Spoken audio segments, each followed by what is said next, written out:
Retour ce soir sur la 8e édition de la Nuit de la Solidarité à Paris. C'était le jeudi 23 janvier 2025.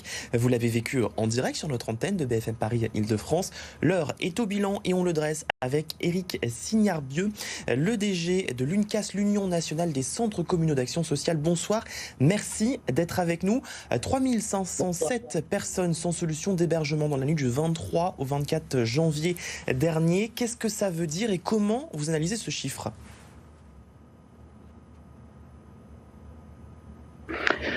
Alors, c'est un chiffre qui est relativement important, qui est un peu plus élevé, me semble-t-il, que celui de l'an dernier, mais pas de manière forte.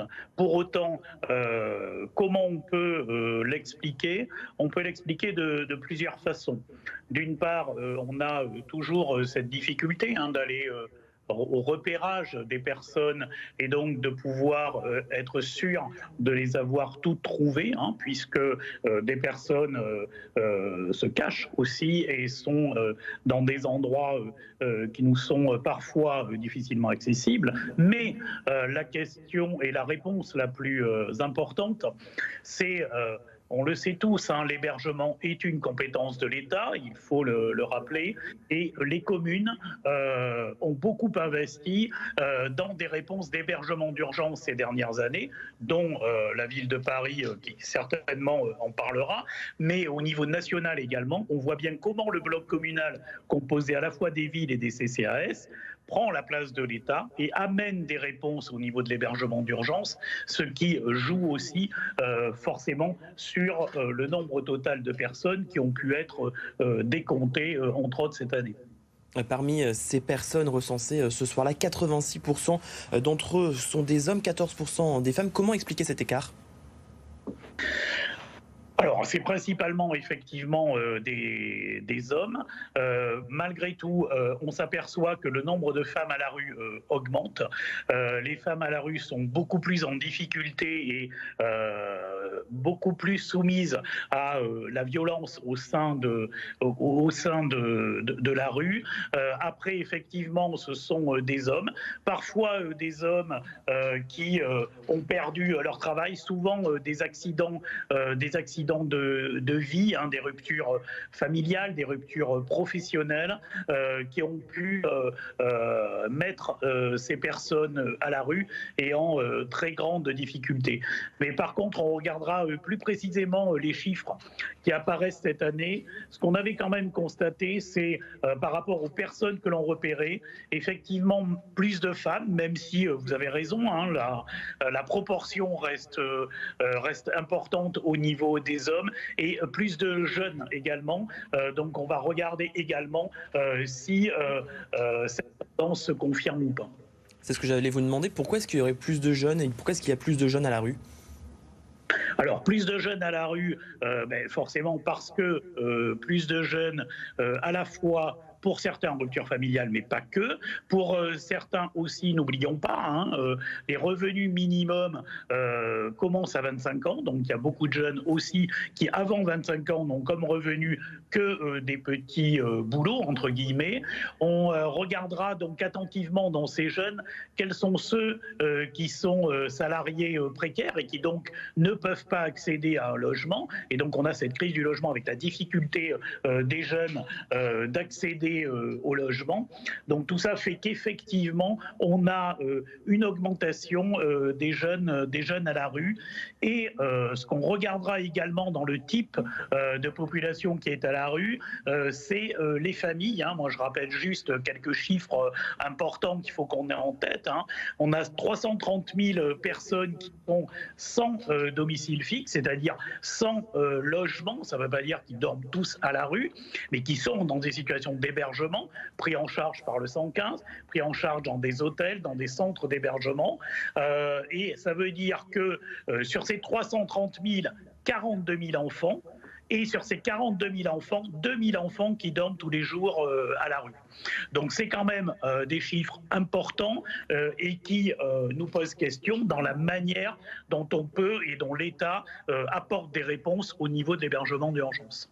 Il y a eu un effet Jeux Olympiques négatif de populations qui auraient été emmenées en dehors de Paris, qui se retrouveraient ou qui auraient trouvé une solution de logement à ce moment-là et qui se retrouvent à nouveau à la rue.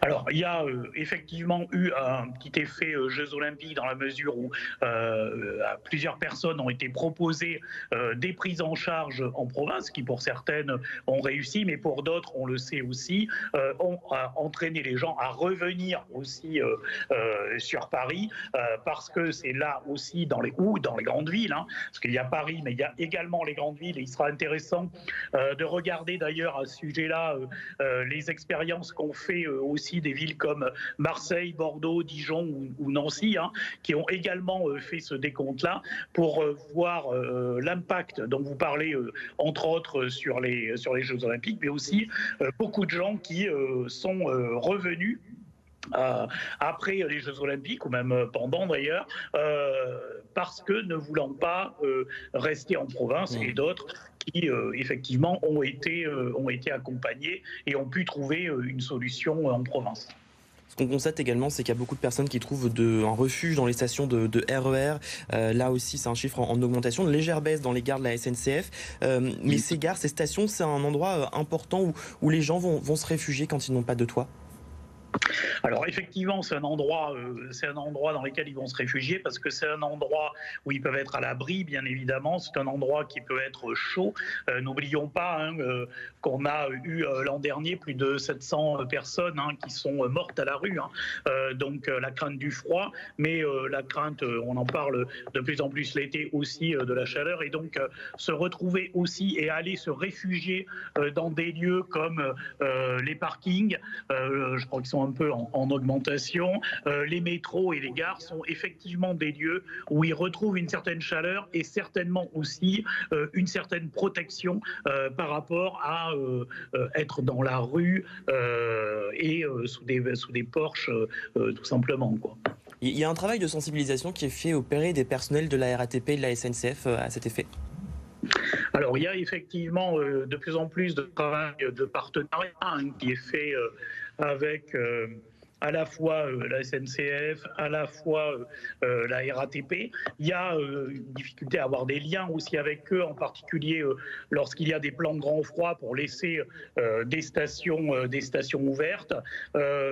On essaie de voir avec eux comment améliorer aussi l'accompagnement et l'orientation des personnes, puisque l'idée, c'est de pouvoir accrocher ces personnes et faire en sorte qu'un accompagnement puisse démarrer. Donc effectivement, on essaie de travailler avec toutes ces associations, les CCAS bien sûr, mais les associations, de manière à pouvoir à la fois orienter les personnes et enclencher une relation de confiance. Et c'est d'ailleurs un des rôles un peu de la nuit de la solidarité en allant voir les gens, c'est de leur rappeler qu'il y a des gens qui peuvent aussi les aider dans une orientation qui leur permet d'entrevoir des solutions. Il y a une mesure d'urgence qu'il faudrait adopter rapidement par les collectivités, notamment pour lutter contre ce phénomène. Alors, la mesure d'urgence, elle est dans les places que demandent les collectivités à l'État, les places dans les centres d'hébergement d'urgence. Alors, les collectivités, dont les CCAS, pour vous donner une idée, gèrent 25% des structures d'hébergement. C'est un chiffre qui augmente. Pour autant, il nous faut beaucoup plus de places d'hébergement et de places d'hébergement qui soient des places d'hébergement stables.